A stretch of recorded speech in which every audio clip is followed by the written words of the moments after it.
Hi everyone, welcome back to my channel Chem Talks by Pooja Malik. In today's video, we are going to start another chapter of class 11, that is hydrogen. It is a chapter included in your second part of the chemistry book. In today's video, we'll completely cover this chapter and the chapter will be discussed according to the latest syllabus given by the CBSE for the session 2021 and 22. In this, certain topics has been related which I will inform you about in the video itself, that which topics you need to cover and which you don't need to study for the upcoming board exams.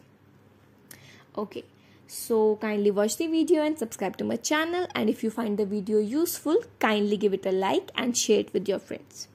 Start करते हैं. So, सबसे पहले basics hydrogen के introduction देखते हैं. Hydrogen क्या है? It is an element which is present in our periodic table. The first element which we study about, वो एलिमेंट जिसके अंदर सिर्फ एक इलेक्ट्रॉन प्रेजेंट होता है, जिसका एटॉमिक नंबर 1 होता है, उसको हम हाइड्रोजन कहते हैं. इसको हम H सिंबल से डिनोट करते हैं and it has atomic number 1 and mass number 1. सो जो हम हाइड्रोजन पीरियोडिक टेबल में एज एलिमेंट 1 यूज कर रहे हैं, उसका मास नंबर 1 और एटॉमिक नंबर 1 होता है. अगर बात करिए एनवायरनमेंट में एग्जिस्ट करता है कैसे है, तो जो इसका नेचुरल फॉर्म है एग्जिस्ट करने का, that is in diatomic form. ये H2 मॉलिक्यूल की फॉर्म में एग्जिस्ट करता है. दैट मीन्स एक हाइड्रोजन एटम दूसरे हाइड्रोजन एटम के साथ बॉन्ड करके H2 मॉलिक्यूल बनाता है और एक डायटोमिक मॉलिक्यूल के फॉर्म में एग्जिस्ट करता है. बट ये सिर्फ डाईहाइड्रोजन फॉर्म में ही नहीं, बल्कि और भी अलग अलग फॉर्म्स में एग्जिस्ट करता है और इसके वेराइटी ऑफ कंपाउंड्स नोन है. For example heavy water, normally जो हमारा D2 है वो एक हाइड्रोजन का ही कंपाउंड है, उसके एक आइसोटोप का. देन नॉर्मल वाटर H2O, उसमें हाइड्रोजन एक मेजर कॉन्स्टिट्यूएंट एटम है. Then hydrogen peroxide, okay. Then dihydrogen, it is itself a very important compound. Hydrides, these are the different type of compounds which are formed by this hydrogen atom. So it is a very important element to be studied. ठीक है जी. चलो, अब अगर हम बात करें कि कौन कौन से टॉपिक्स है जो हमें स्टडी करने हैं एग्जाम के पॉइंट ऑफ व्यू से, एंड जो टॉपिक्स डिडक्टेड है वो आप यहाँ पे स्लाइड में देख सकते हो. पोजीशन ऑफ हाइड्रोजन हमें स्टडी करना है, हाइड्रोजन के आइसोटोप्स को स्टडी करना है, देन हाइड्राइड्स और इसके टाइप्स को स्टडी करना है, देन वाटर और उसकी जो फिजिकल प्रॉपर्टीज होती हैं, केमिकल प्रॉपर्टीज होती हैं, उनको हमें स्टडी करना है. वाटर का स्ट्रक्चर, आइस का स्ट्रक्चर, ये टॉपिक हम कवर अप करेंगे. देन हैवी वाटर क्या होता है, उसको हम क्यों यूज करते हैं, ये हम देखेंगे. और जो हमारा डाईहाइड्रोजन है उसको हम एज फ्यूल क्यों और कैसे यूज कर सकते हैं, वो हम स्टडी करेंगे. ओके, चलो सबसे पहला टॉपिक स्टार्ट करते हैं, पोजीशन ऑफ हाइड्रोजन. अब ये क्या टॉपिक है जी? इस टॉपिक में हम ये डिस्कस करेंगे कि जो हमारा पीरियोडिक टेबल है उसमें हमने हाइड्रोजन को कहाँ प्लेस किया है. फॉर एग्जांपल क्लोरीन हमने कहाँ प्लेस किया है, ग्रुप 17 में हेलोजेंस के साथ. ठीक है. सिमिलरली अगर हम बात करें बोरोन की, बोरोन हमने कहाँ प्लेस किया है, ग्रुप 13 में. सिमिलरली हाइड्रोजन कौन से ग्रुप और पीरियड में आता है, इसकी पोजीशन क्या है. अब इसकी पोजीशन को जब हम देखने लगे तो हम पोजीशंस कैसे बताते हैं, किसी भी एलिमेंट को हम किसी भी पर्टिकुलर ग्रुप में कैसे पुट करते हैं, on the basis of its properties. जिन पर्टिकुलर एलिमेंट्स के साथ उसकी प्रॉपर्टीज मैच कर रही होती है, उन सारे एलिमेंट्स को हम एक पर्टिकुलर ग्रुप में क्लासिफाई कर देते हैं. ऐसे ही हमने पीरियोडिक टेबल में क्लासिफिकेशन पढ़ा था. अगर हाइड्रोजन की बात करें, हाइड्रोजन एक ऐसा एटम है जिसकी कुछ प्रॉपर्टीज अल्कली मेटल से मैच हो रही थी एंड कुछ प्रॉपर्टीज हेलोजन से मैच हो रही थी. So there was a lot of confusion. It was not easy to decide whether hydrogen will be put in group 1 along with the other alkali metals, or we should put hydrogen in group 17 with other halogen atoms. So this was a big confusion. Okay, now how will we remove this confusion? Firstly, we'll discuss that what are the properties of hydrogen similar with alkali metals. Then we'll discuss the properties of hydrogen similar with halogens. And then we will compare कि जो hydrogen है वो किससे ज़्यादा resemble कर पा रहा है, हमें उसे group 1 में place करना है या फिर group 17 में. So start करते हैं.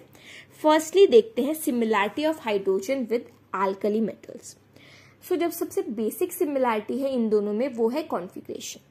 हाइड्रोजन का कॉन्फ़िगरेशन होता है 1s1। अगर हम एल्कली मेटल्स की बात करें, उनके कॉन्फ़िगरेशन देखें, उनका जनरल कॉन्फ़िगरेशन क्या होता है बच्चों? It is NS1। So on the basis of that we can say that both hydrogen and the alkali metals have similar configuration, that is NS1 type. So इसके basis पे उनकी properties similar हो सकती हैं। Second point, hydrogen can lose one electron to form H plus ions just like the alkali metals। जैसे alkali metals होता है, for example sodium है, सोडियम के वैलेंस शेल में 1 इलेक्ट्रॉन प्रेजेंट होता है, वो इस 1 इलेक्ट्रॉन को इजीली लूज करके नोबल गैस कॉन्फ़िगरेशन अचीव कर लेता है, तो वो इस इलेक्ट्रॉन को इजीली लूज करके Na प्लस सोडियम केटाइन बना लेता है। सिमिलरली पोटेशियम अपना लास्ट इलेक्ट्रॉन लूज करके K प्लस आयन बना लेता है। सिमिलरली हाइड्रोजन भी अपना एक इलेक्ट्रॉन लूज करके H प्लस आयन बना सकता है। So this was another similarity. Next property, alkali metals जैसे कंपाउंड्स बनाते हैं, ऑक्साइड्स उनके एग्जिस्ट करते हैं, हैलाइड्स एग्जिस्ट करते हैं, सल्फाइड्स एग्जिस्ट करते हैं। सिमिलरली हाइड्रोजन भी ये सभी टाइप ऑफ कंपाउंड्स इजीली बना रहा था। हाइड्रोजन के ऑक्साइड्स अवेलेबल हैं, उसके हैलाइड्स अवेलेबल हैं, सल्फाइड्स अवेलेबल हैं। For example H2O, HCl, HF, H2S, all these exist. So these are the compounds formed similar to those compounds formed by alkali metals, right? चलो, ये तो alkali metals के साथ similarity हो गई।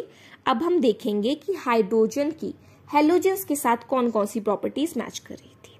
First property देखो, both lack 1 electron to achieve noble gas configuration. जैसे halogens में कॉन्फ़िगरेशन क्या होती है? NS2NP5। उनके अंदर जो लास्ट इलेक्ट्रॉन होता है वो एक कम होता है, अगर वो इलेक्ट्रॉन हो जाए तो उनका नोबल गैस कॉन्फ़िगरेशन हो जाएगा। सिमिलरली जो हाइड्रोजन है उसकी कॉन्फ़िगरेशन भी यही है, NS1। उसमें एक इलेक्ट्रॉन की कमी है, जो उसका डुप्लेट टूल है उसको फॉलो करने के लिए, और जो उसका 1s शेल है उसको कंप्लीट करने के लिए। सो दोनों की कॉन्फ़िगरेशन यहाँ पर भी सिमिलर है। सेकेंड सिमिलैरिटी क्या है हेलोजेंस से? Both can gain 1 electron to form negative ion. जैसे हेलोजेंस होते हैं फ्लोरीन, क्लोरीन, ब्रोमीन, आयोडीन, ये क्या करते हैं? एक इलेक्ट्रॉन गेन करके अपने हेलाइड्स बना लेते हैं, लाइक फ्लोराइड, क्लोराइड, ब्रोमाइड। उनके नोबल गैस कॉन्फ़िगरेशन कंप्लीट हो जाता है, अचीव हो जाता है। सिमिलरली जो हाइड्रोजन है वो भी एक इलेक्ट्रॉन गेन करके H minus, that is hydride ion बना सकता है। अनदर सिमिलैरिटी, नेक्स्ट प्रॉपर्टी देखते हैं। Hydrogen has high ionisation enthalpy like halogens. So बच्चों, जैसे हेलोजेंस हैं, है ना, उनके पास 7 इलेक्ट्रॉन्स है वैलेंस शेल में, तो उनकी एक इलेक्ट्रॉन गेन करने की टेंडेंसी है। बट आयनाइजेशन एंथैल्पी का मतलब क्या है? कि वो अपना इलेक्ट्रॉन कितनी इजीली लूज कर दे। अब हेलोजेंस अपने इलेक्ट्रॉन क्यों लूज करेगा? अगर वो अपने वैलेंस शेल के 7 इलेक्ट्रॉन में से एक इलेक्ट्रॉन डोनेट भी कर देता है तो उससे उसका तो कोई बेनिफिट नहीं हो रहा है ना, कोई भी उसको स्टेबिलिटी अचीव नहीं हो रही है। So halogens easily electron gain lose नहीं करते, सो उनकी आयनाइजेशन एंथैल्पी की वैल्यू हाई होती है। जबकि एल्कली मेटल्स, उनके तो वैलेंस शेल में एक ही इलेक्ट्रॉन होता है, वो एक इलेक्ट्रॉन लूज करके स्टेबल हो जाते हैं, तो उनकी आयनाइजेशन एंथैल्पी की वैल्यू बहुत ही ज्यादा लो होती है। अब हाइड्रोजन के लिए जब आयनाइजेशन एंथैल्पी की वैल्यू कैलकुलेट की गई तो देखा गया उसकी value I 1310 kilojoule per mole. That was very high and quite close to the value shown by the halogens. So this was another property which matched with halogens, that both hydrogen and the halogens showed high ionisation enthalpy values. Another similarity, they form diatomic molecules like halogen. जैसे हाइड्रोजन है H2 बनाता है, HCl, HBr, HF, ये सब क्या है? Diatomic molecule. Similarly halogens जो होते हैं वो भी डायटोमिक मॉलिक्यूल बनाते हैं, F2, Cl2, Br2, है ना, ICl, FCl। सो ये सब क्या है? हमारे डायटोमिक मॉलिक्यूल्स हैं। So after this we can conclude that halogens had few properties similar to hydrogen, and similarly alkali metals also resembled hydrogen. But still hydrogen की कुछ कुछ प्रॉपर्टीज तो बच्चों इनसे मैच हो रही थी, बट कुछ प्रॉपर्टीज ऐसी भी थी जो बहुत यूनिक थी, जो दोनों में से किसी से मैच नहीं हो रही थी। So on the basis of that, to avoid the confusion, it was decided कि हाइड्रोजन को ना हम अलग ही रखते हैं, क्योंकि उसका बिहेवियर भी अलग है, वो बहुत यूनिक है, तो उसको एक स्पेशल तरीके से ट्रीट करते हैं एंड उसको किसी भी ग्रुप में पुट नहीं करते हैं, उसको अलग से बस पीरियोडिक टेबल में टॉप पे प्लेस किया जाता है। So this is how we can justify the position of hydrogen in the periodic table. आप पीरियोडिक टेबल में देख भी सकते हो कैसे हाइड्रोजन को प्लेस किया गया है अलग से। ठीक है जी, चलो कंक्लूजन आप देख सकते हो यहाँ पे। Although hydrogen shows some properties similar to alkali metals and some properties similar to halogens, yet it differs from them as well. It is unique in behaviour and best place separately in periodic table. बिल्कुल justify हो गया statement अब। चलो so hydrogen chapter का जो first topic था position of hydrogen वो हमने कंप्लीट कर लिया है। Now let's move on to the next topic, isotopes of hydrogen. अब आइसोटोप्स ऑफ हाइड्रोजन मैं आपको बता तो देती हूँ आइसोटोप्स ऑफ हाइड्रोजन कौन से होते हैं, बट आइसोटोप्स होता क्या है हम ये भी समझेंगे उससे पहले। सो बच्चों हाइड्रोजन के 3 आइसोटोप्स एग्जिस्ट करते हैं। उनके नेम्स है protium, deuterium and tritium. Okay, अब ये आइसोटोप्स क्या है ये टर्म तो हमने पहले भी सुना हुआ है, राइट। चलो आइसोटोप्स बच्चों क्या होता है, ये ऐसे एलिमेंट्स होते हैं, हमारे पीरियोडिक टेबल में जितने भी हम एलिमेंट्स पढ़ रहे हैं उन्हीं की कुछ अलग अलग फॉर्म्स होती है। सो कुछ एलिमेंट्स ऐसे होते हैं जिनका एटॉमिक नंबर तो सेम होता है बट मास नंबर डिफरेंट होता है। जैसे कार्बन की बात करें तो कार्बन के 3 आइसोटोप्स एग्जिस्ट करते हैं, C12, C13, C14। इन तीनों ही कार्बन की फॉर्म्स में तीनों में एटॉमिक नंबर 6 होता है बट मास नंबर एक फॉर्म में 12 मिल रहा है, एक फॉर्म में 13 मास नंबर मिल रहा है और एक फॉर्म में 14 मास नंबर रहा है। सो इनमें एटॉमिक नंबर तो सेम रहा, मास नंबर चेंज हो गया, इसीलिए हम इनको आइसोटोप्स बोलते हैं। सिमिलरली हाइड्रोजन के जो 3 आइसोटोप्स हैं उनमें एटॉमिक नंबर सब में 1 होता है, मास नंबर 1, 2 एंड 3 रिस्पेक्टिवली पाया जाता है। अब अगर प्रॉपर्टीज की बात करें कि जो आइसोटोप्स है उससे प्रॉपर्टीज कैसे इफेक्ट होंगी, तो बच्चों जो आइसोटोप्स होते हैं क्योंकि उनमें एटॉमिक नंबर सेम होता है, दैट मीन्स कि उनकी जो इलेक्ट्रॉनिक कॉन्फ़िगरेशन है वो भी क्या होगी, सेम। सो जो इनकी फिजिकल प्रॉपर्टीज है वो डिफरेंट होती है एंड जो इनकी केमिकल प्रॉपर्टीज है because they depend on the electronic configuration they are similar in nature. Clear है आइसोटोप्स क्या होता है। अब मूव करते हैं आगे, हाइड्रोजन के आइसोटोप्स बने कैसे, उनमें क्या सेम है और क्या डिफरेंट वो देखते हैं थ्रू इमेज।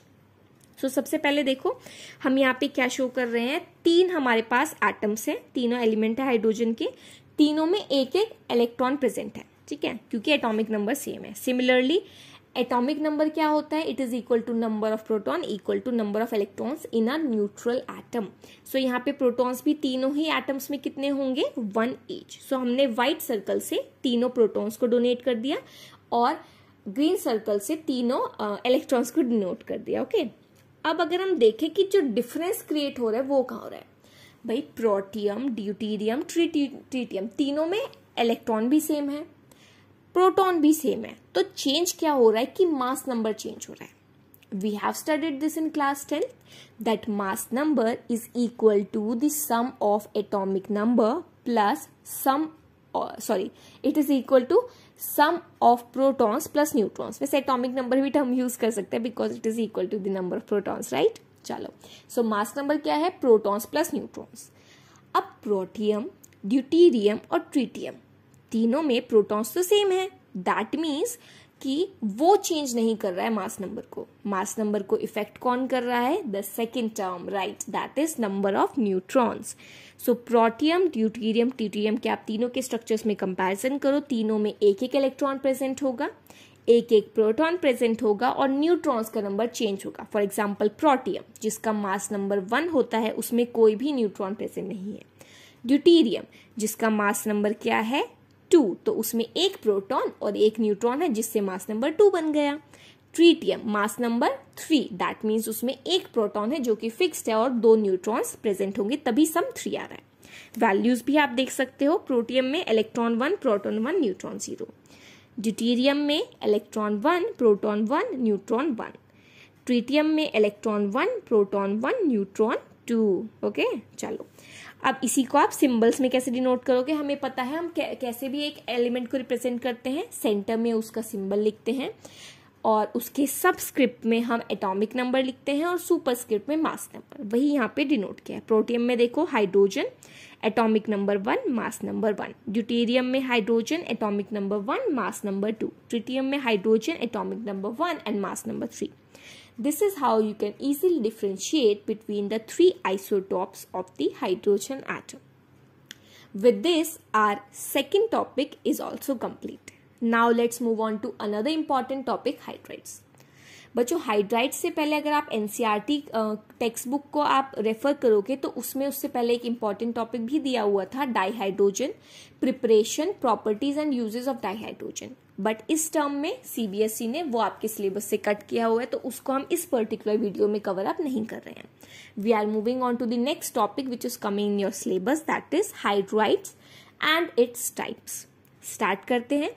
सबसे इंपॉर्टेंट टॉपिक तो बच्चों यहाँ पे यही हो गया कि हाइड्राइड्स होते क्या हैं. देखो, हाइड्रोजन हमें पता है एक एटम है जिसको हम पढ़ रहे हैं, एटॉमिक नंबर 1 है, एक इलेक्ट्रॉन उसमें प्रेजेंट है, एक प्रोटॉन उसमें प्रेजेंट है, राइट. इसी प्रोटॉन और इलेक्ट्रॉन के बेसिस पे उसकी प्रॉपर्टीज होती है. अब हाइड्रोजन एटम अगर इसी इलेक्ट्रॉन को लूज कर दे तो वो कैटायन बन जाएगा H+ की फॉर्म में, और प्रोटॉन बोलते हैं हम उसको. यहीं पे अगर हाइड्रोजन एक इलेक्ट्रॉन गेन कर ले अपना 1s शेल को कंप्लीट करने के लिए, 1s2 कॉन्फ़िगरेशन अचीव करने के लिए, तो जब वो इलेक्ट्रॉन गेन करेगा तो उसके ऊपर कौन सा चार्ज आएगा? माइनस, यानी कि वो एक नेगेटिव आयन बन जाएगा. इसी नेगेटिव आयन को हम बोलते हैं हाइड्राइड आयन. अब जो हाइड्राइड्स हैं वो दो तरह से बन सकते हैं, या तो हाइड्रोजन इलेक्ट्रॉन गेन कर ले तब उसके ऊपर माइनस चार्ज आए तो वो हाइड्राइड की फॉर्म में एग्जिस्ट करे, या फिर हाइड्रोजन शेयरिंग कर ले. जब वो शेयरिंग कर रहा है तब भी तो उसका शेल कंप्लीट हो गया है ना, 1s2 कॉन्फ़िगरेशन अचीव हो गया है, उस केस में भी हम इसको हाइड्राइड बोलेंगे. ओनली केस जब इसको हम हाइड्राइड नहीं बोलते हैं तब जब इलेक्ट्रॉन लूज करके ये प्रोटॉन बना लेता है. सो हाइड्राइड्स क्या होते हैं वो हमें आइडिया हो गया. इसकी डेफिनेशन भी एक बार देख लेते हैं. Dihydrogen under certain reaction conditions combines with almost all elements except noble gases to form binary compounds called hydrides. बिल्कुल सिंपल डेफिनेशन है. हाइड्रोजन जब अलग अलग कंडीशंस में अलग अलग एलिमेंट्स के साथ जुड़ता है तो वो हाइड्राइड्स बनाता है. अब कौन से एलिमेंट के साथ जुड़ेगा उसी के बेसिस पे हम इसके टाइप्स को पढ़ेंगे. इसके 3 टाइप्स होते हैं. कैसे पता लगेगा कि ये पर्टिकुलर हाइड्राइड फर्स्ट टाइप है, सेकंड टाइप है, थर्ड टाइप है, वो हम पता करते हैं देखकर कि किस एलिमेंट से वो जुड़ा हुआ है, उसी के बेसिस पे उसका क्लासिफिकेशन होगा. एग्जाम्पल आप देख ही सकते हो हाइड्राइड्स के. LiH यहाँ पे लिथियम के साथ जुड़ा हुआ है हाइड्रोजन, MgH2 मैग्नीशियम के साथ जुड़ा है, BeH2, B2H6, CH4, HF, ये सभी किसके एग्जाम्पल है? हाइड्राइड्स के, जहाँ पे हाइड्रोजन अलग अलग तरह के एलिमेंट्स के साथ जुड़कर एक स्टेबल बाइनरी कंपाउंड का फॉर्मेशन करता है, राइट. चलो अब आते हैं हाइड्राइड्स के टाइप्स की बात, कि हाइड्राइड्स कौन कौन से टाइप्स के होते हैं. सो बेस्ड ऑन किस तरह से हाइड्रोजन एटम से जुड़ रहा है और किस एलिमेंट से जुड़ रहा है, उसके बेसिस पे we can classify hydrides as 3 types. First, ionic hydrides, second, covalent hydrides, and third, metallic hydrides. बच्चों ये टॉपिक थोड़ा सा थ्योरेटिकल है, बट किसी को बिल्कुल भी कंफ्यूज नहीं होना है. हम बिल्कुल अच्छे से इन तीनों हाइड्राइड्स की प्रॉपर्टीज पढ़ेंगे, उनके एग्जांपल्स देखेंगे, और साथ ही साथ तीनों हाइड्राइड्स का कंपैरिजन भी एक दूसरे से करते रहेंगे. ठीक है जी, चलो स्टार्ट करते हैं फर्स्ट हाइड्राइड के साथ, that is ionic hydrides. Ionic hydrides को हम सलाइन हाइड्राइड्स भी बोलते हैं. These are stoichiometric compounds. Stoichiometric compounds का मतलब क्या है? स्टोशियोमेट्रिक कंपाउंड्स का मतलब ये है कि ये ऐसे हाइड्राइड्स होंगे जिसमें जिन एलिमेंट के बीच में हाइड्रोजन के साथ बॉन्डिंग हो रही होगी वो फिक्स्ड रेशियो में प्रेजेंट होंगे. फॉर एग्जाम्पल LiH, ये एक आयनिक हाइड्राइड होता है. इसमें एक लिथियम एटम दूसरे हाइड्रोजन एटम के साथ बॉन्ड कर रहा है. स्टोशियोमेट्री फिक्स्ड है 1:1. सिमिलरली MgH2, इसमें 2 हाइड्रोजन एक मैग्नीशियम के साथ आयनिक बॉन्ड कर रहे हैं, तो रेशियो फिक्स्ड है 1:2. सो इसीलिए इनको हम स्टोशियोमेट्रिक कंपाउंड्स बोलते हैं. Next important property, these are formed when hydrogen combines with elements that are more electropositive than hydrogen. So ionic, covalent और मेटालिक, इन तीनों में डिफ्रेंशिएट करने के लिए एक मेजर पॉइंट है कि आयनिक हाइड्राइड्स कौन से होंगे. ये तब फॉर्म होंगे जब हाइड्रोजन खुद से ज्यादा इलेक्ट्रोपॉजिटिव एलिमेंट के साथ जुड़ा होगा. फॉर एग्जाम्पल हाइड्रोजन अगर क्लोरीन के साथ जुड़े तो क्लोरीन तो ज्यादा इलेक्ट्रोनेगेटिव है, दैट मीन्स ये एक आयनिक हाइड्राइड नहीं होगा. बट अगर यही हाइड्रोजन लिथियम के साथ जुड़ा है, बेरिलियम के साथ जुड़ा है, मैग्नीशियम के साथ जुड़ा है, तो ये सब क्या है, इलेक्ट्रोपॉजिटिव है हाइड्रोजन से। सो ये सब कैसे हाइड्राइड्स बनाएंगे, आयनिक हाइड्राइड्स और सेलाइन हाइड्राइड्स। अब अगर हमें एक पीरियोडिक टेबल में क्लासिफिकेशन करना हो कि भाई कौन से एलिमेंट्स हैं जो हाइड्रोजन के साथ आयनिक हाइड्राइड बनाएंगे, तो मोस्टली इलेक्ट्रोपॉजिटिव वाले हैं। अब यही इलेक्ट्रोपॉजिटिव एलिमेंट्स हम कौन से ग्रुप में प्लेस करते हैं, ग्रुप 1 एल्कली मेटल्स और ग्रुप 2 एल्कलाइन अर्थ मेटल्स के अंदर। सो जो दो हमारे ग्रुप 1 और ग्रुप 2 एलिमेंट्स है, यानी कि एस ब्लॉक एलिमेंट्स है, जब हाइड्रोजन एस ब्लॉक एलिमेंट्स के साथ जाके बॉन्डिंग करता है तो हम कह सकते हैं कि ये आयनिक या फिर सेलाइन हाइड्राइड्स ही फॉर्म करेगा, दैट इज टाइप 1 हाइड्राइड। सो ये तो हो गया कि किसके साथ एलिमेंट जुड़ा कि आयनिक हाइड्राइड बने। अब जो आयनिक हाइड्राइड्स बन रहे हैं उनकी प्रॉपर्टीज कैसी हैं, आयनिक हाइड्राइड्स की प्रॉपर्टीज पता है, जो हमारे आयनिक कंपाउंड्स होते हैं ना उनसे ही सिमिलर होगी, ऑब्वियसली है ना, जो आयनिक कंपाउंड्स है उसी से तो सिमिलर होंगे आयनिक हाइड्राइड्स की प्रॉपर्टीज भी। सो जो आयनिक हाइड्राइड्स होते हैं these are also crystalline in nature, they are non volatile, they have high melting point and they have high boiling point. अगर सॉल्यूशन में बात करें कि ये क्या कंडक्टिंग होंगे या नॉन कंडक्टिंग, तो जैसे आयनिक कंपाउंड्स होते हैं वो सॉलिड स्टेट में तो कंडक्टिंग नहीं होते, कंडक्ट नहीं करते क्योंकि आयंस प्रेजेंट नहीं होते, बट मेल्टन स्टेट में कंडक्ट करते हैं। वैसे ही आयनिक हाइड्राइड्स भी मेल्ट फॉर्म में कंडक्ट करते हैं इलेक्ट्रिसिटी। अगर रिएक्शन की बात करें तो ये वाटर के साथ, इथेनॉल के साथ, अमोनिया के साथ बहुत अच्छे से और बहुत ही फास्ट रिएक्शन करते हैं। So these were the general properties of ionic or saline hydrides. Now the second type of hydrides that is covalent or molecular hydrides. सो बच्चों ये वाले हाइड्राइड्स का फॉर्मेशन तब होता है जब हाइड्रोजन पी ब्लॉक एलिमेंट्स के साथ कोवलेंट बॉन्डिंग करके कंपाउंड्स बनाता है। उन कंपाउंड्स को हम बोलेंगे covalent or molecular hydrides. So obviously covalent hydride है तो इसमें जो एलिमेंट होंगे पी ब्लॉक के और जो हाइड्रोजन होगा उनके बीच में कैसी बॉन्डिंग होगी, कोवलेंट बॉन्डिंग।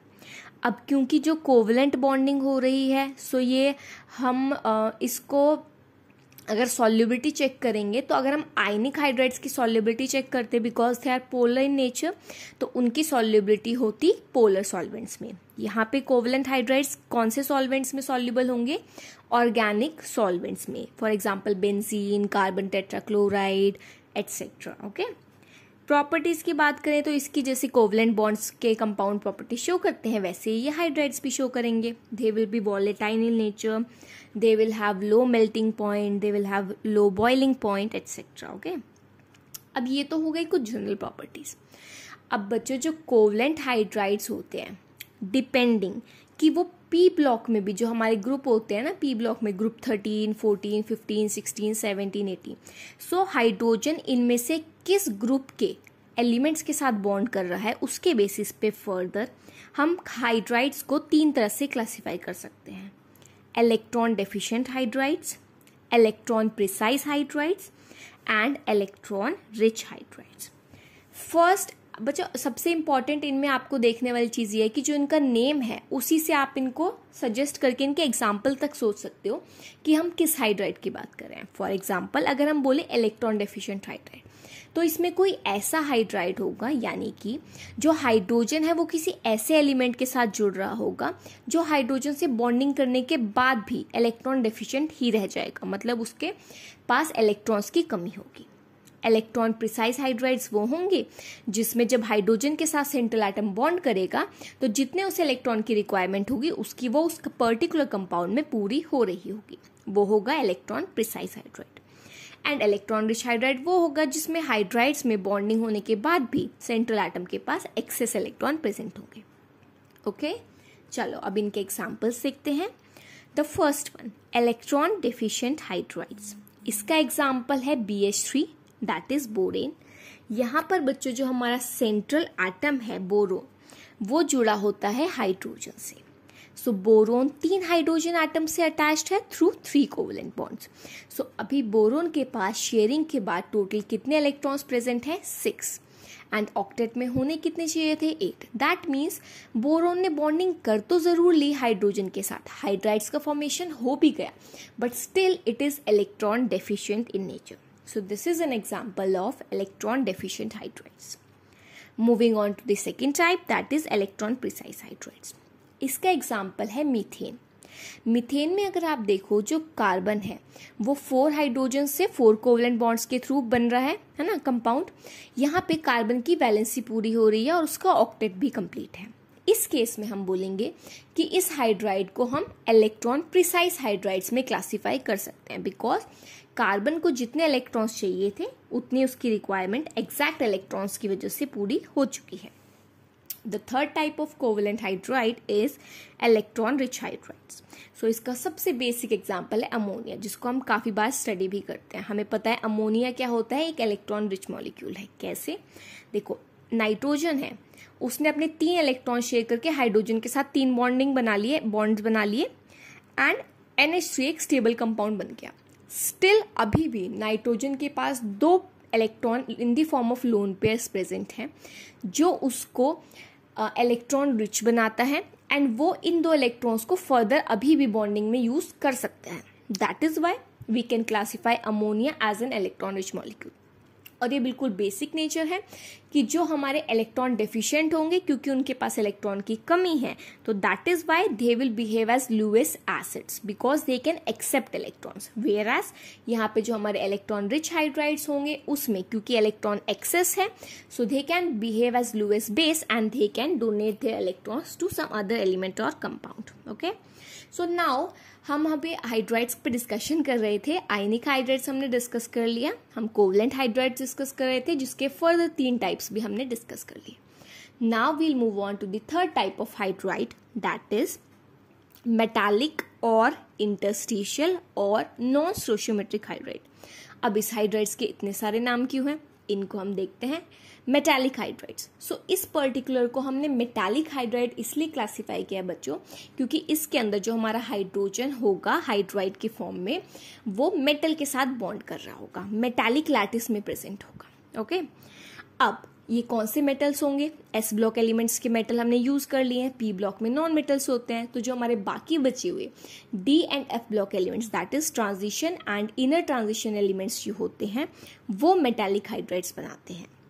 ग्रुप 7, 8, 9 के मेटल्स को छोड़ के बाकी सभी D एंड F ब्लॉक ये हाइड्राइड्स बना सकते हैं, बट ग्रुप 7, 8 और 9 के हाइड्राइड्स ये वाले मेटालिक हाइड्राइड्स बनाना प्रेफर नहीं करते हैं, एक्सेप्ट क्रोमियम. क्रोमियम का हाँ हाइड्राइड मिलता है, CrH हाइड्राइड एग्जिस्ट करता है, but other than that all the other elements of group 7, 8, 9 do not form the hydrides.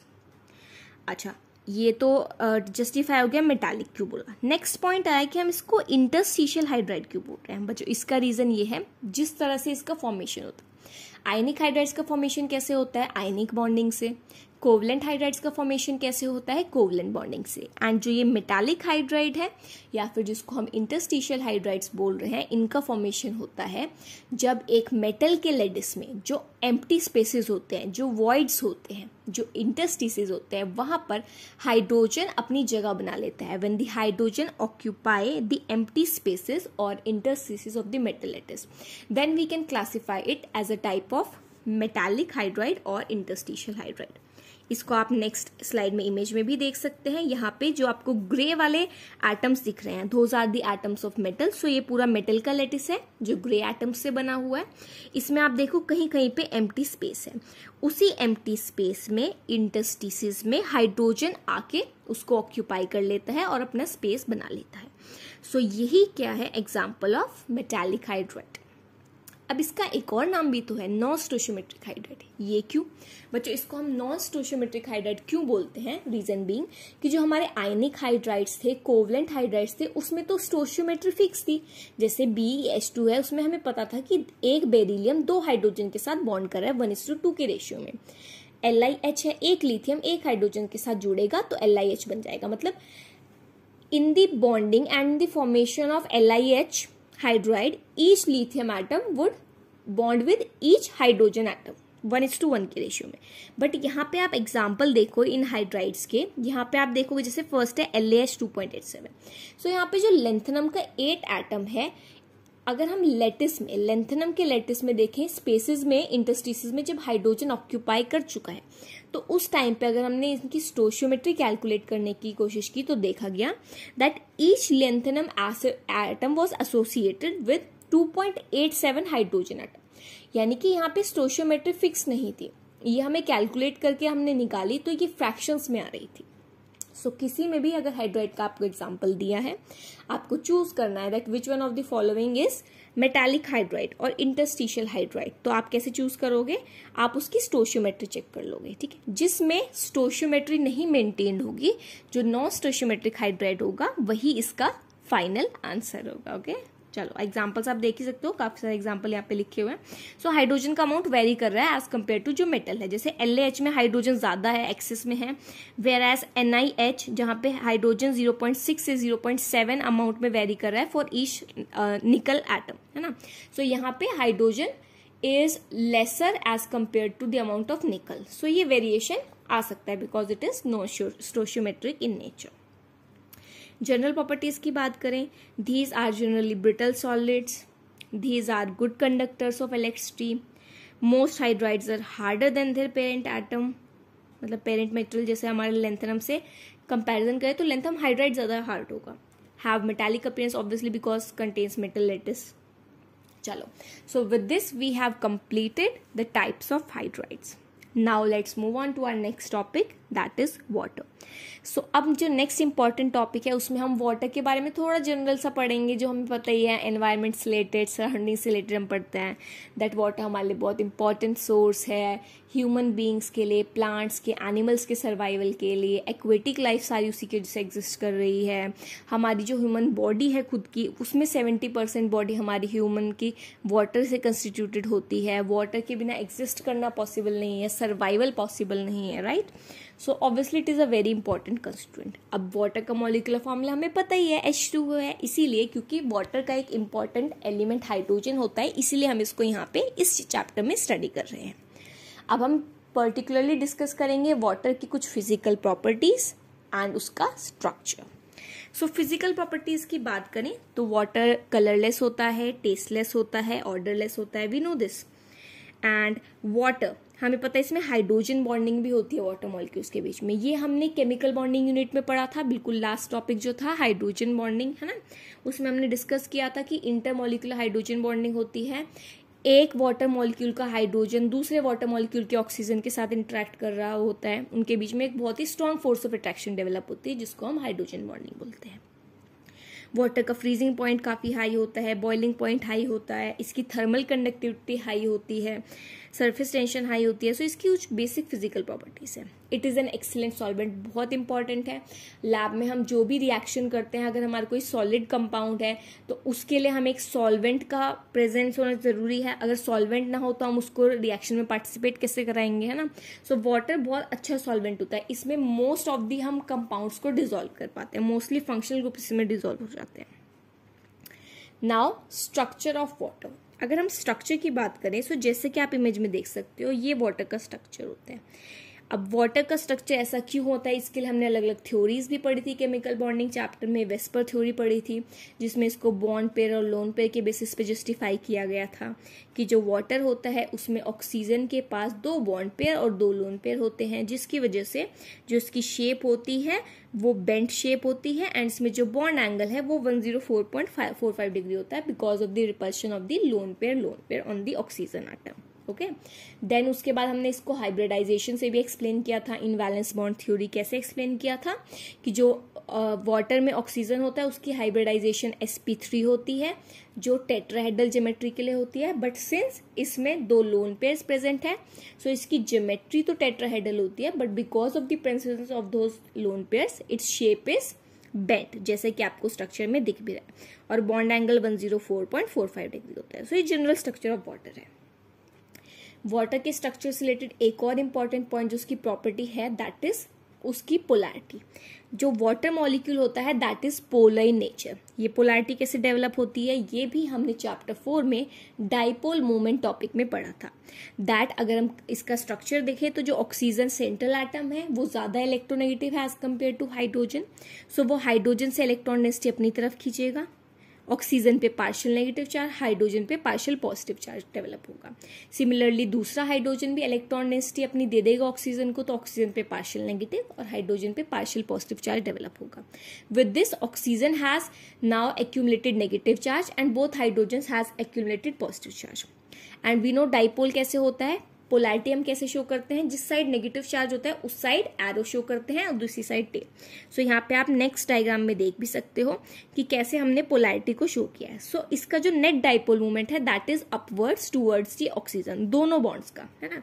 सो उसकी वजह से ही इसमें एक नेट डाइपोल मूवमेंट प्रेजेंट होता है and value of dipole movement mu comes out to be 1.84 dB and that is why we can say that it is polar in nature। जब भी mu की वैल्यू 0 आएगी तो मॉलिक्यूल नॉन पोलर होगा, जबकि mu की वैल्यू पॉजिटिव आएगी the molecule would be polar in nature. So on the basis of that we can conclude that water has a bent shape, okay, its hybridization is sp3, geometry is tetrahedral but shape is bent because of the presence of 2 lone pairs and 2 bond pairs.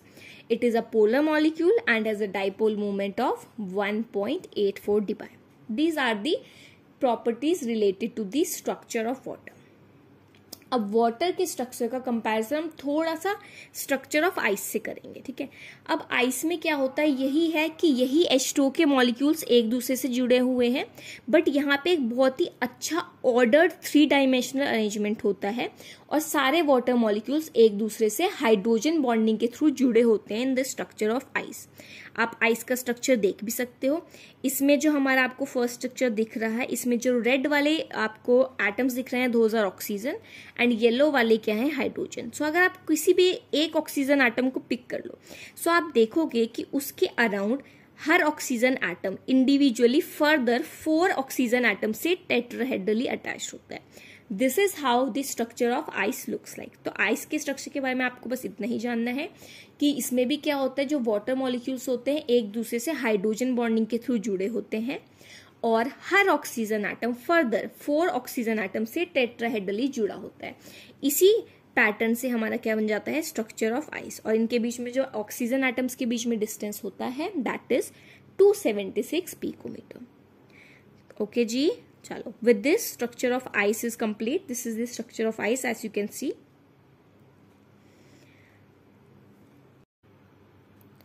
The next topic is the chemical properties of water.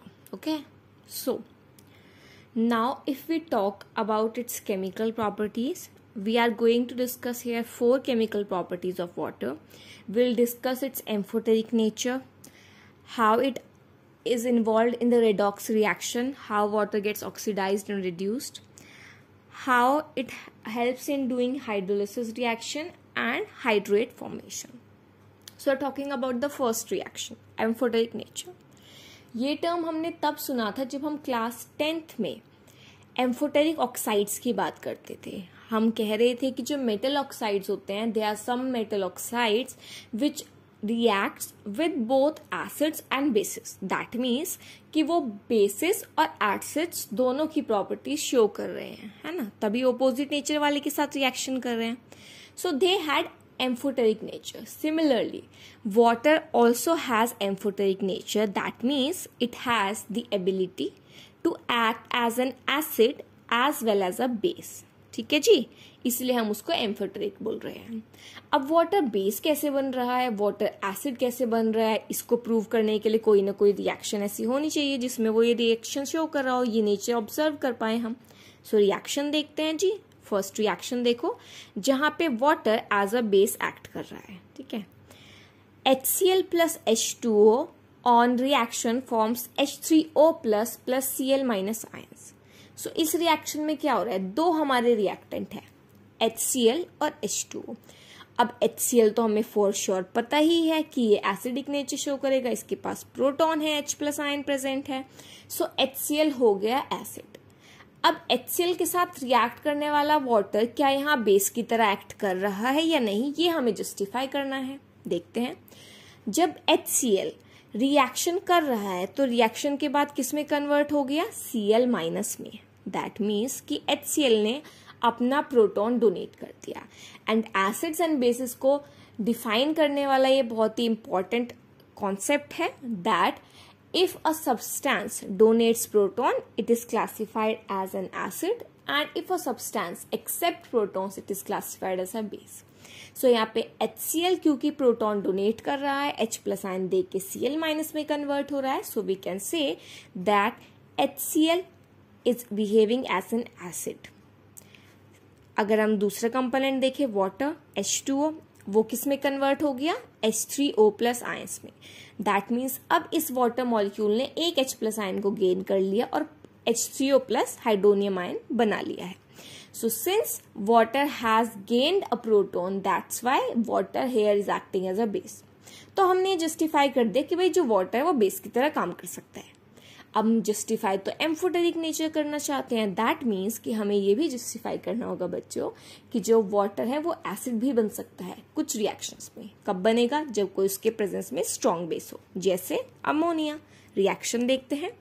हमने NH3 लिया, इसका reaction कराया water के साथ, तो components क्या बने, NH4 plus plus OH minus. So basically हुआ क्या, यहाँ पे NH3 जो बेस की तरह एक्ट करेगा वो क्या करेगा, प्रोटॉन एक्सेप्ट, प्रोटॉन एक्सेप्ट करके उसने क्या बना लिया, NH4 प्लस आयन. सो NH3 ने गेन किया प्रोटॉन, बनाया NH4 प्लस, और ये एक्ट कर रहा है एज अ बेस. सिमिलरली साथ साथ क्या हो रहा है, जो वाटर है H2O, यहाँ पे वो बना रहा है OH माइनस. दैट मीन्स जो वाटर था उसने एक प्रोटॉन डोनेट किया, बनाया OH माइनस. क्योंकि प्रोटॉन दे दिया है, that means here water is acting as an acid. So using these two reactions, we can easily justify that water can act as a base also and in some reaction as acid also. So it shows amphoteric nature. Now the second chemical property of water, that is its involvement in redox reactions. So ऐसी बहुत सारी redox reactions observe की गई जिसमें water भी involved था. कुछ reactions में water reduce हो रहा था, कुछ में oxidize हो रहा था. इनका एक एग्जाम्पल देख लेते हैं. फर्स्ट रिएक्शन देखो, water reacts with sodium which is a electropositive metal and forms NaOH plus H2. सो यहाँ पे क्या हो रहा है, जो वाटर है वो सोडियम के साथ रिएक्ट कर रहा है जो कि इलेक्ट्रोपॉजिटिव मेटल है. अगर आपके कुछ कॉन्सेप्ट्स क्लियर हो तो आप ये रिएक्शन देख के ही बता सकते हो, क्योंकि यहाँ पे इलेक्ट्रोपॉजिटिव मेटल के साथ रिएक्शन है. सो ये इलेक्ट्रोपॉजिटिव मेटल क्या करता है, रिड्यूसिंग एजेंट का काम करता है. दैट मीन्स यहाँ पे वाटर रिड्यूस हो रहा होगा, रिडक्शन हो रहा होगा उसका, किसमें, हाइड्रोजन में. बट इसको अगर हमें जस्टिफाई करना है तो हम ऑक्सीडेशन नंबर कैलकुलेट करके इजीली जस्टिफाई कर सकते हैं. वाटर मॉलिक्यूल में हाइड्रोजन का ऑक्सीडेशन नंबर ऑब्वियसली +1 होगा, सिंपल प्रोटॉन की फॉर्म में वो प्रेजेंट है. वेयर एज H2 में अगर हम देखें, क्योंकि वो एलिमेंटल स्टेट में है डाइहाइड्रोजन, तो यहाँ पे उसका ऑक्सीडेशन नंबर 0 होगा. Since from water to dihydrogen the oxidation number of hydrogen is reduced from +1 to 0. That means reduction reaction is taking place and water is getting reduced. So इस reaction में हमने ये तो देख लिया कि भाई हाँ वाटर मॉलिक्यूल्स का रिडक्शन पॉसिबल है. ठीक है, अब हम ये देखते हैं क्या इन्हीं वाटर मॉलिक्यूल्स का ऑक्सीडेशन भी पॉसिबल है.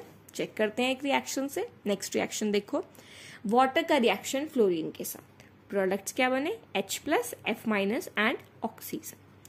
सो H2O में अगर हम देखें कंपैरिजन करके प्रोडक्ट के साथ, तो H प्लस आयन और H2O में तो सेम ही रहेगा हाइड्रोजन का ऑक्सीडेशन नंबर.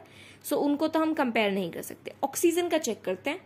लेफ्ट साइड पे ऑक्सीजन का ऑक्सीडेशन नंबर वाटर में कितना है, -2, एंड राइट साइड पे ऑक्सीजन में ऑक्सीडेशन नंबर कितना है, 0, because it is in form of O2, that is elemental form. So -2 से 0 में ऑक्सीडेशन नंबर इंक्रीज हो गया, and increase in oxidation number means oxidation. So यहाँ पे वाटर का ऑक्सीडेशन हो गया है ऑक्सीजन में. इसको आप फ्लोरीन देख के भी गेस कर सकते थे, क्योंकि जो फ्लोरीन होता है वो बहुत अच्छा ऑक्सीडाइजिंग एजेंट होता है. सो फ्लोरीन की प्रेजेंस में अपने आप वाटर क्या हो जाता है, oxidize. So this is how we can justify that yes water is involved in few of the redox reaction and it can be reduced also or oxidized also. चलो third chemical reaction, hydrolysis reaction. So hydrolysis reaction में बच्चों क्या होता है, जब हम किसी compound को, it could be covalent compound also, ionic compound also, इस कंपाउंड में हम वाटर का एडिशन कराते हैं, तो वाटर, इस जिस कंपाउंड में वाटर ऐड हुआ उसके बॉन्ड्स को ब्रेक करके न्यू बॉन्ड्स को बनाने में हेल्प भी कर सकता है, यानी कि न्यू प्रोडक्ट का फॉर्मेशन हो जाए। Basically after addition of water breaking of old bonds take place and newer bonds are form. It is hydrolysis reaction. ठीक है, सो यहाँ पे आप एग्जाम्पल देखो, P4O10 हमने लिया, उसका रिएक्शन करा है H2O के साथ, तो क्या बन गया H3PO4। सेकेंड रिएक्शन देखो, SiCl4 हमने लिया, उसमें वाटर का एडिशन करा है, आफ्टर रिएक्शन क्या बन गया SiO2 plus 4HCl। So basically water ने SiCl4 का हाइड्रोलाइसिस कर दिया, वाटर ने P4O10 का हाइड्रोलाइसिस कर दिया। सो पर्टिकुलरली ये वाटर के लिए ही टर्म हम यूज करते हैं हाइड्रोलाइसिस, और किसी के लिए नहीं यूज करेंगे। Next fourth chemical property, hydrates formation.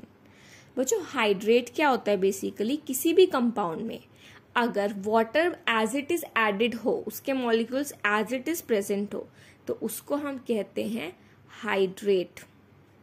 ठीक है जी, जैसे आप एग्जांपल में देखो CrH2O6 3+3Cl-, तो यहाँ पे हमने जब H2O को ऐड किया, वाटर को ऐड किया, तो water as it is present है, वाटर ब्रेक नहीं हुआ है। सो क्रोमियम के साथ 6 वाटर मॉलिक्यूल्स जुड़ गए हैं और ये एज इट इज पूरे के पूरे से अटैच्ड है, तो ये हाइड्रेट का फॉर्मेशन हुआ है। नेक्स्ट रिएक्शन देखो, BaCl2.TOH2, ये किसका एग्जांपल है, ये एक हाइड्रेटेड सॉल्ट का एग्जांपल है। बेरियम क्लोराइड एक सॉल्ट होता है जिससे वाटर मॉलिक्यूल्स उसके क्रिस्टलाइन फॉर्म में अटैच्ड है, सो it is a hydrated salt. Similarly copper sulphate हमें पता है एक सॉल्ट होता है, उसमें 5 मॉलिक्यूल्स वाटर ऑफ क्रिस्टलाइजेशन के प्रेजेंट होते हैं, सो it is a hydrated salt.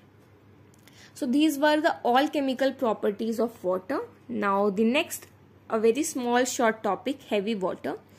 Heavy water बच्चों क्या होता है, जैसे हमारा नॉर्मल वाटर होता है H2O, उसमें हमारा सिंपल जो ऑक्सीजन का भी 16 मास नंबर वाला आइसोटोप है वो प्रेजेंट होता है, और हाइड्रोजन भी एटॉमिक मास 1 वाला प्रेजेंट होता है जो हमारा प्रोटियम है ना।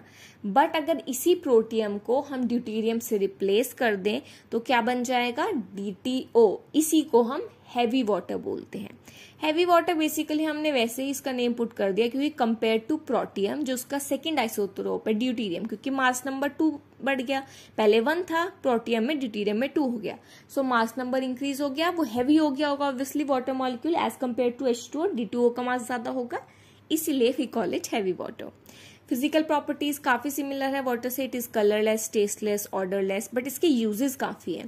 मतलब इसका जो एक बेसिक यूज है जिसकी वजह से ये टर्म यहाँ पे इंट्रोड्यूस किया गया और बताया गया that yes it is of high importance, although हम उसको लैब्स में, डेली लाइफ में और चीजों में यूज नहीं कर सकते, बट इसको हम यूज कहाँ करते हैं, इन न्यूक्लियर रिएक्टर्स। सो बच्चों जो हमारे बड़े बड़े न्यूक्लियर रिएक्टर्स होते हैं जिसके अंदर न्यूक्लियर फ्यूजन चल रहा होता है, nuclear reactions are taking place, उसमें एक पर्टिकुलर पार्ट होता है जिसमें हमें मॉडरेटर ऐड करना होता है। मॉडरेटर का काम क्या होता है, जो वहां पे हाई स्पीड वाले न्यूट्रॉन्स हैं उनकी स्पीड को मेंटेन करने के लिए हमें एक मॉडरेटर ऐड करना होता है in the form of a liquid which helps to balance these reactions. So वही वर्क करता है यहाँ पे हमारे DTO, that is heavy water. So it is important from that point of view. Okay, चलो, with this all of our topics are complete, just a small topic is left, that is dihydrogen as a fuel.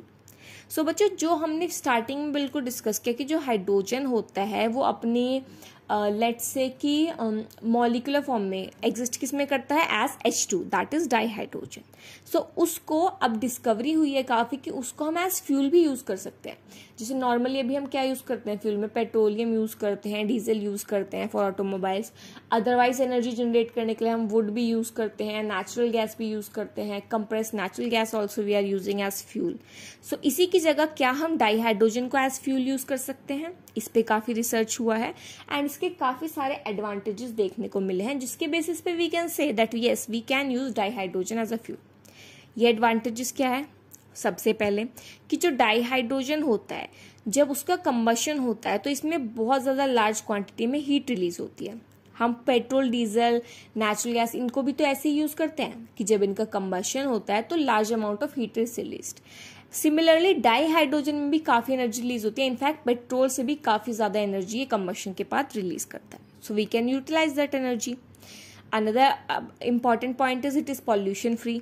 जैसे बाकी हमारे petrol diesel है ये pollution फिर भी cause कर रहे हैं, बट डाईहाइड्रोजन में एज सच कोई पॉल्यूटेंस जनरेट नहीं होते, सिर्फ नाइट्रोजन के ऑक्साइड जनरेट हो सकते हैं, उनको भी हम सेपरेट कर सकते हैं। Next important point, it is abundantly इम्पॉल्वेबल। ठीक है, मतलब नॉर्मली हम देखें तो इतना हमारा कोई पेट्रोल डीजल हमारे फॉसिल फ्यूल्स की फॉर्म में प्रेजेंट होते हैं, उनका एक पर्टिकुलर टाइम है, एक they take a pace to grow, millions of years लग जाते हैं एक पर्टिकुलर अमाउंट ऑफ लेयर बनने में फॉसिल फ्यूल्स की, है ना। बट डाईहाइड्रोजन ऑलरेडी हमारे एनवायरनमेंट में, ऑल्दो हमारे अर्थ के एनवायरनमेंट में इतना नहीं प्रेजेंट है, बट बाकी प्लैनेट्स के एनवायरनमेंट में, यूनिवर्स में काफी अमाउंट में अबंडेंटली अवेलेबल है। Next, it is more efficient then other resources. ये इन्होंने मतलब कैलकुलेशंस करके, रेशियोज जनरेट करके तब देखा कि भाई डाईहाइड्रोजन बाकी सोर्सेज से भी ज्यादा एफिशिएंटली वर्क कर सकता है। It is an excellent reducing agent. So ये काफी सारे एडवांटेजेस थे to use dihydrogen, but obviously अभी तक हम इसको इतने अच्छे से यूटिलाइज नहीं कर पाए हैं, क्योंकि उसके एडवांटेजेस के साथ काफी डिसएडवांटेजेस भी हैं जिनको हम ओवरकम करने की कोशिश अभी तक कर रहे हैं। What are these limitations? First, a cylinder of compressed dihydrogen weighs about 30 times as much as a tank of petrol containing same amount of energy. So बच्चा इस स्टेटमेंट में ये क्या कह रहा है कि जब डाईहाइड्रोजन को ऑब्वियसली हम गैसियस फॉर्म में तो नहीं यूज कर रहे हैं एज फ्यूल, उसको कंप्रेस करके लिक्विड फॉर्म में कन्वर्ट करेंगे, तो जब हम उसको लिक्विड फॉर्म में कन्वर्ट करते हैं तो उसका वेट बहुत ज्यादा इंक्रीज हो जाता है। ठीक है, अगर हम सेम अमाउंट देखें एक सिलेंडर के अंदर, जितना अमाउंट हम यूज कर रहे हैं पेट्रोल फिल्ड, उतना ही अगर हम फिल कर दे हाइड्रोजन, तो जो हाइड्रोजन वाला सिलेंडर होगा उसका वेट देखा गया कि 30 टाइम्स ज्यादा था। ठीक है जी, इसके बेसिस पे हम ये बोल सकते हैं कि एक लिमिटेशन है। नेक्स्ट लिमिटेशन, जब हम डाईहाइड्रोजन को लिक्विड स्टेट में कन्वर्ट करते हैं तो ऑब्वियसली लिक्विड स्टेट में खुद से तो नहीं बन जाएगा, लिक्विड स्टेट तक पहुंचने के लिए हमें क्या करना होगा, उसे कूल डाउन करना होगा। कूल करने के लिए एक पर्टिकुलर टेम्परेचर चाहिए होगा, यहाँ पे हम टेम्परेचर यूज करते हैं 20 केल्विन। ठीक है, सो ये 20 केल्विन टेम्परेचर मेंटेन करने के लिए हमें ऐसे टैंक्स भी चाहिए होंगे जिसमें ये 20 केल्विन टेम्परेचर मेंटेन रह सके। ऑब्वियसली वो इतने सस्ते तो नहीं होंगे, they would be quite expensive. So इसलिए हमें यहाँ पे कुछ एक्सपेंसिव इंसुलेटेड टैंक्स भी चाहिए होते हैं जिसमें पर्टिकुलर टेम्परेचर मेंटेन हो। So on the basis of that we can say that ये एक उल्टा हमारे लिए एक्सपेंसिव मेथड बन गया है। ठीक है, एंड अनदर पॉइंट कि जो हाइड्रोजन होता है it is inflammable in nature. Inflammable का मतलब क्या है बच्चों यहाँ पे, कि अगर हम उसको यूज करते हैं फ्यूल सेल्स में, ठीक है, तो बहुत इजीली फायर कैच कर लेता है। ठीक है, फ्लेमेबल गैस होता है और इजीली फायर कैच कर लेता है। इजीली फायर कैच करेगा तो ऑब्वियसली एक्सप्लोजन होने के चांसेस है। सो अगर इसको हमने अच्छे से हैंडल नहीं किया तो चांसेस है कि हमारा बेनिफिट होने की जगह लॉस हो सकता है। ठीक है, एक्सप्लोजन्स भी हो सकते हैं। सो इसीलिए ये भी एक लिमिटेशन का पार्ट बन जाता है। So considering these factors, we are still juggling and trying different ways or methods to how to overcome these limitations and fairly use dihydrogen as a fuel. With this, in this particular one video, your hydrogen unit is complete. In this, your new pattern CBSE syllabus hydrogen topics are covered. The deleted topics are not covered in this video. If you find any topic which is confusing or which is not clear, you can mention it in the comment section always. Okay, thank you.